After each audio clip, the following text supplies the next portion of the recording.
Great to be back with you on Around the Wickets on ThePapare.com. Well, I was on a break, not exactly on a break, but I wasn't here. But I'm sure you were very well served with a lot of information. But once again, it is wonderful to be back with you to talk about cricket, and particularly at a time when Sri Lanka cricket, the white ball format, appears to be looking up. T20 is looking good. Now they got a tour of Australia, and we want to discuss about Sri Lanka's chances and also look ahead. Farveez Maharoof, as usual, with us. We've got, I'd like to start with what the Sri Lankan squad might be to Australia. Now, we've heard a few stories. Nothing is official.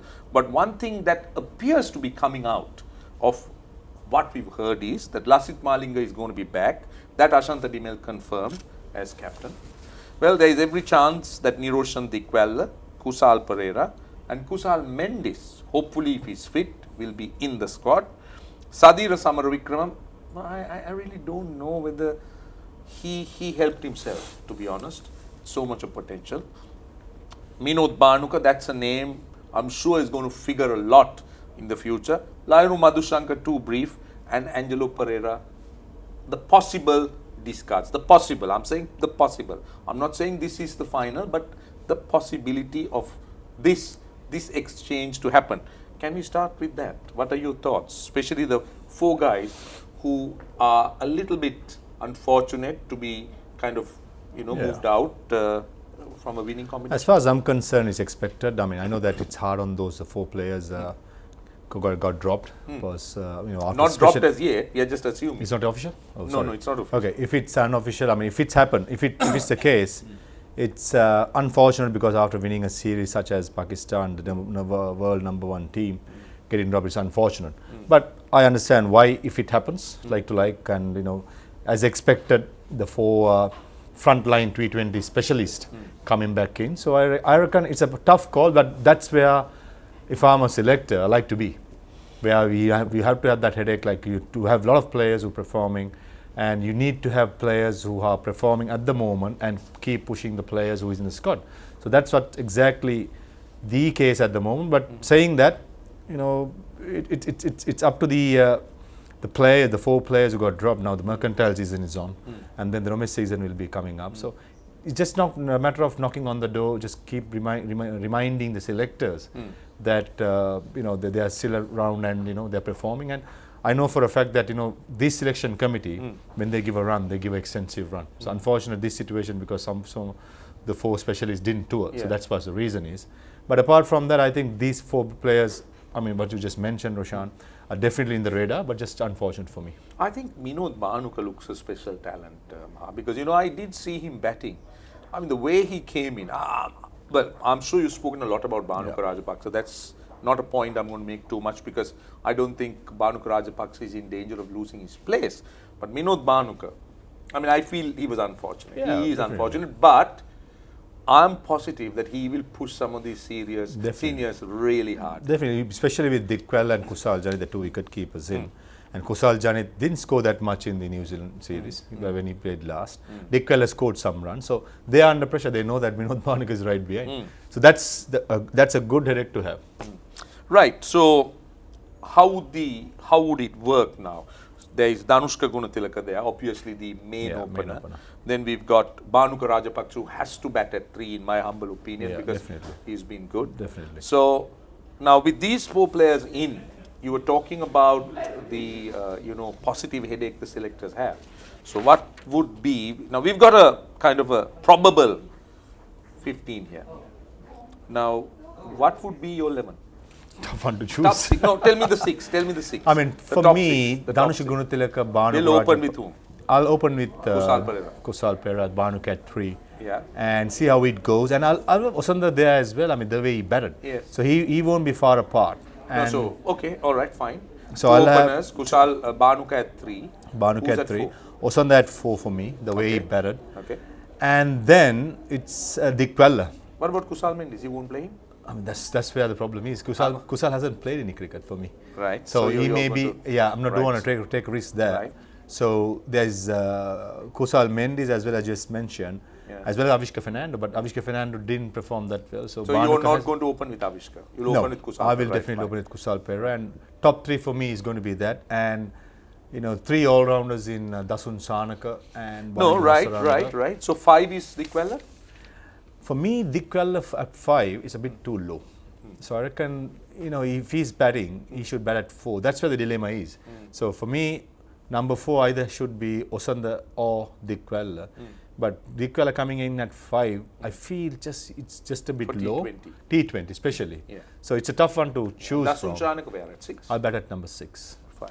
Yeah, So- I think he did brilliantly. I mean, the way he captained Toshami, I'm sure you were at the Yeah. grounds, the way he handled himself, the way he handled the press, I was very impressed. And we have a future leader to build from the start what he had. Definitely. Yeah, of course, having said that, he was not under pressure because Sri Lanka won. So they were the easy questions to answer, but I won't take anything away from him.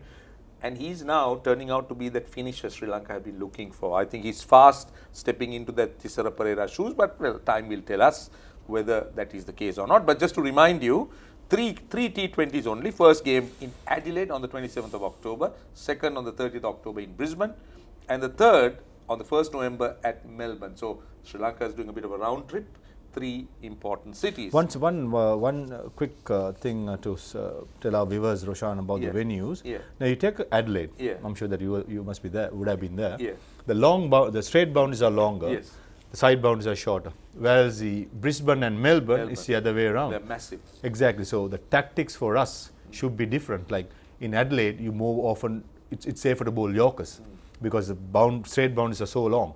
And whereas at Melbourne and Brisbane, the side boundaries are more longer. So and the straight boundaries are shorter. So you tend to Your length hit and back of the length as And well. also the batsman might have to be big. Brisbane and Melbourne, they Yeah. might have to hang back because Australia are known for pace. Yeah. So they might dig in short, trying to hit the body and make our batsmen play the cross-bat shots.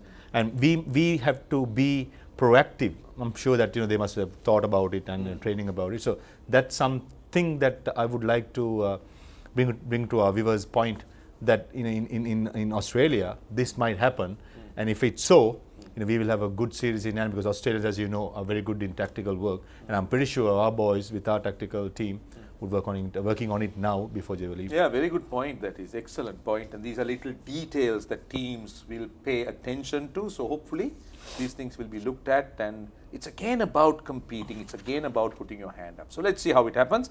Just want to also remind you about the Bangladesh A Tour of Sri Lanka. Bangladesh won the series, by the way, the one-day series that is, 2 matches to 1. The first game, Sri Lanka won comprehensively by 7 wickets. The second one, close one. Bangladesh won by 1 wicket. The last ball, third one, well, it was rained off. So it was the Duck vs. Lewis. Bit unfortunate, Bangladesh winning after they won the toss. Few important performers. Kamidu Mendis, well, he got 250s, 139 runs. Then Shiran Fernando, an emerging fast bowler, and Ashan Priyanjan, the all-rounder. Now, Kamidu Mendis, I have no issues. I'm not going to ask you anything because we know that he's someone that the selectors are looking at. Shiran Fernando, I've heard about him. Well, I've heard good reports about him, but he's still in his early days. But the man I like to talk about is Ashan Priyanjan. See, he gets continuously picked as the A-team captain. But why doesn't he progress beyond that? He's good enough to captain an A side. He's done reasonably well here. But why can't he take that next step up? Is it the selectors or is it him? I reckon he's just down on the picking order. I mean, you look Why? you look at the players who have performed in Pakistan, and after that you got the other 3 players like Kusal Mendis, Kusal Perera, and The biggest surprise I had? Ashan Priyanjan not being considered for the Pakistan tour, because he should have been. When 10 players pulled out, should have been one of the front runners. I would have definitely considered him as well. But for me, how I look at Ashan Priyanjan, as you said, I mean he's been consistent performing domestic level, deserves a go. But just that for me, looking at the options what we have, especially with the 3 players coming in, hopefully when they name the squad, is that he's down the pecking order. But just that's exactly what he's looking for. I understand the T20 thing, but what I'm surprised is, I understand when the full side is there, but what I was surprised is he's A-team captain, but when 10 players are gone, he's not even in that 10. That's what baffles me. Where are the selectors going with him? That's the only question I like to know. I'm pretty sure, if he's the captain of the A-team, Roshan, in both the formats, I'm pretty sure that he's in the radar, but just that sometimes you Rather need low that, in the radar. Yeah, pretty low in the radar, and you need that little bit of X factor where they would have that confidence more than him in another player. So it happens. It had happened to us before as well. I know the experience. So it's pretty tough times for him. But only thing he could do is just keep doing what he's doing at the moment. I mean, he's just doing brilliantly. Yeah, but age is not on his side. He's what, 30? He must be about 30, 31. So that is going to be an issue. So yeah, anyway, let's wait. Let's hope. Yeah, let's hope. Anyway, the other thing is the MCA Premier League, the 50-over league has started. So far, we've had a few people who have stood out. Shehan Jayasuri, 95. Dhananjay De Silva, 90. Has he missed out on the T20? That's a question. Kamidu Mendis, he's got 82 runs.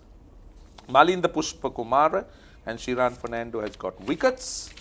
And we've got an under-19 team playing in this, which I think is a brilliant decision. Getting these guys and throwing them into somewhat of a deep end, giving them the experience. Can I first ask you, whose idea was this? It was the selectors' idea, first of all. I mean, well done to them. And well, then it was a rather late decision, but better late than never. It's a wonderful decision. Yeah, that's how it started, and we put it to the Exco and Pexco. I mean, as I said in the I think 2 shows before, we should thank Sri Lanka Cricket Exco and the management committee to allowing us to do it. Main reason, Roshan, for us to do this is make these boys to play competitive cricket. As you know, all the international players play. Absolutely. So we have played 2 games so far. We have done brilliantly well. Yeah, so I've got the scores. I think we need to remind them. Against LB Finance, LB Finance won on the Duckworth-Lewis method. They made 285 for 8. Sri Lanka 19 made 180 for 8 in 28.3 overs. And then versus Mars Holding, it was a no result. Mars Holding made 178 for 9 in 45 overs. And they were 92 for 7. Good Lord, the under-19 side has done brilliantly. So that's what I'm saying. Our expectations are boys to compete. And that's exactly what I said. Now, yesterday at the MAS game, after the game, MAS had so many international players. And most of them came and spoke to me and asked, who is this player? Who is this player? That means they are making a mark. Yeah. That's what we wanted. And we wanted this momentum to be carried the next week tour of Bangladesh. What about playing an under-19 side? Even not in the first class, but at least in a domestic 50-over tournament like the Premier 50-over tournament. Just get these guys in and play. In that, hasn't that been? It wasn't. There was a talk about it, but thing is, when we start touring on the 23rd of October, that's because so we won't have any time, Roshan, because back to back there are 3 tours coming up. Maybe in future, that's something that we have in back of our mind.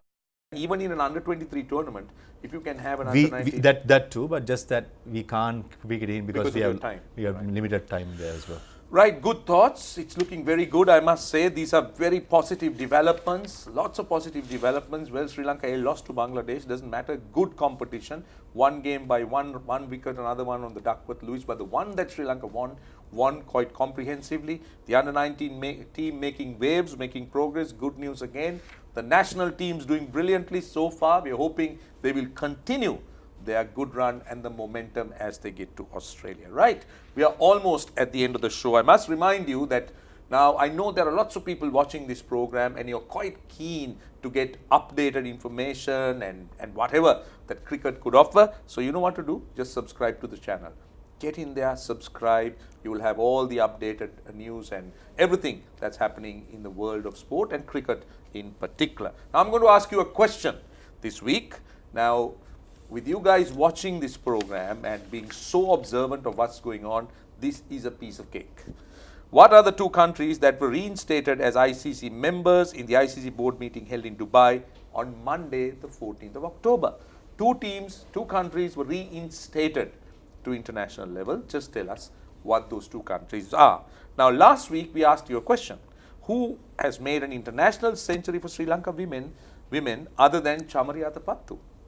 Well, we've got a winner, Chamani Senaviratne. She made 105 versus Pakistan in the only test match Sri Lanka women played in 1998. Good Lord, it's taken them 21 years to get another century for the ladies. That must be a record. That's a long wait. Statisticians watching, you need to tell us what is the longest wait between 2 international centuries at the ladies' game. Anyway, the winner is Roshan Silva. So that's a story on Around the Wickets on ThePapare.com. We hope you enjoyed it. We'll come back to you again next week. Until we see you again, it's goodbye. Subscribe to our YouTube channel for more videos like this. and don't forget to hit the bell icon for our latest content.